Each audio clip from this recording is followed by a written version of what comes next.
Coming up on Fox 44, considering a move to dry land. What Belle of Baton Rouge casino officials are saying about the possibility and what that could mean for downtown Baton Rouge. And a microbrewery in a city without any bars. Some local entrepreneurs want to make that a reality in Denham Springs. Find out what they're proposing and what changes would have to happen first. And Tigers on a roll, why LSU athletic gear and tickets are hot in the capital area right now, and how everyone is celebrating. Live, you're watching Fox 44 News at 5:30, your local news leader. Good Wednesday evening. Welcome in, everyone. I'm Chad Sabady. And I'm Lauren McCoy. Thank you for joining us here for Fox 44 News at 5:30.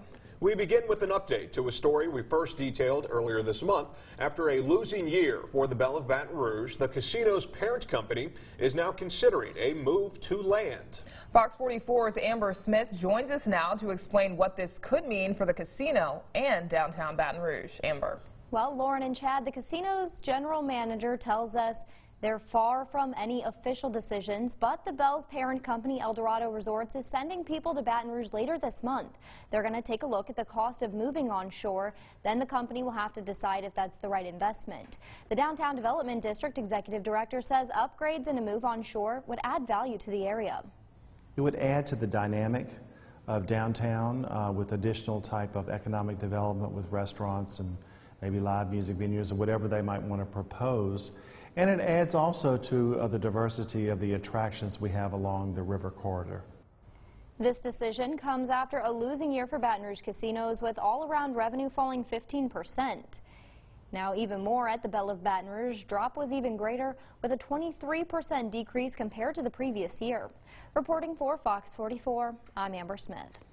Amber, thank you. This idea is just in the planning phases, with nothing set in stone right now. If the Belle makes the move, it could be the first Louisiana casino to move onshore since new legislation passed last session. The future of the microbrewery industry could be coming to a business in Livingston Parish. Denham Springs City Council members listened to a presentation during their City Council meeting last night about a business owner and his desire to create a new brewing company called Le Chien. This microbrewery would be home to a bar that offers local draft beer to its customers. Now, current liquor laws in the city of Denham Springs only allow businesses to serve alcohol inside a bar setting at establishments that are also restaurants. But owner Ron Dunham is hoping to work with council members to make sure the business is in line with state regulations. We're hoping on weekends we can have events such as Zydeco breakfast and just always keep something new, something fresh, live music venues, so that people can always have an option, and they're always looking at what's going on at the brewery. At the end of the day, they've got to have good beer, because we are a culture that loves our food, loves our drinks, loves our music and our art. So it is a craft, and it's something just like other industries. As for what's next, City Council members tell us that the next step is to do some homework and research similar microbrewing companies in Baton Rouge as well as the Hammond area to compare. Well, a day after LSU basketball won up the Kentucky Wildcats at the buzzer, it's safe to say the going is good for Tiger fans. Let's not forget, we're almost just 2 days away from LSU baseball starting its season with some of the NCAA's top prospects. Fans we spoke to after last night's game say they are confident that perhaps more than one Tiger team will take home a championship this year.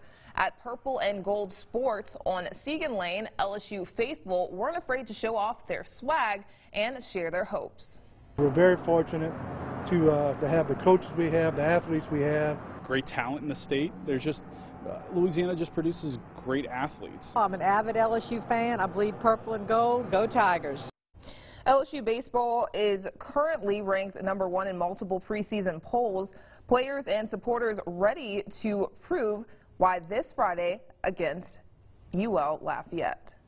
It's shaping up to be a busy weekend. On Sunday, the NASCAR season also kicks off with the 61st running of the Daytona 500. Dan Lucas spoke with many of the drivers at Media Day festivities, and they said the goal at Daytona is always to get that life-changing victory. Countdown to Daytona is being brought to you by GoTros Outdoor Power. Few trophies in sports rival the massive Harley J. Earl. And that's just one of the fruits if you can win the Daytona 500. After winning it, you respect it more than what you did before you win it, because you see all the media and fanfare. It's definitely its own race, set apart from the season, and all we want to do is win. Yes, Daytona is different. Even a young driver knows what happens if you can make it to victory lane. And the key word is if. A perfect race strategy can be wiped out in less than a second. Driver Chris Buescher finished 5th in last year's race. What did he earn?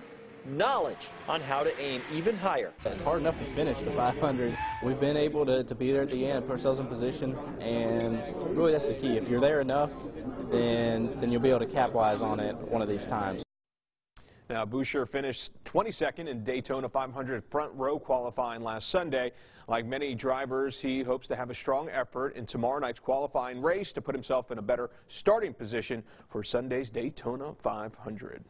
Still to come this evening, 3 men helping to pave the way for thousands of enslaved African Americans to gain asylum at a fort in Virginia. In tonight's edition of Hidden History, we learn more about the contraband history.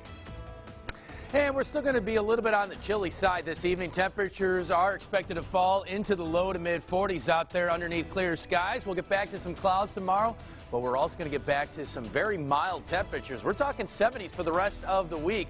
We'll talk more about that coming up right after the break.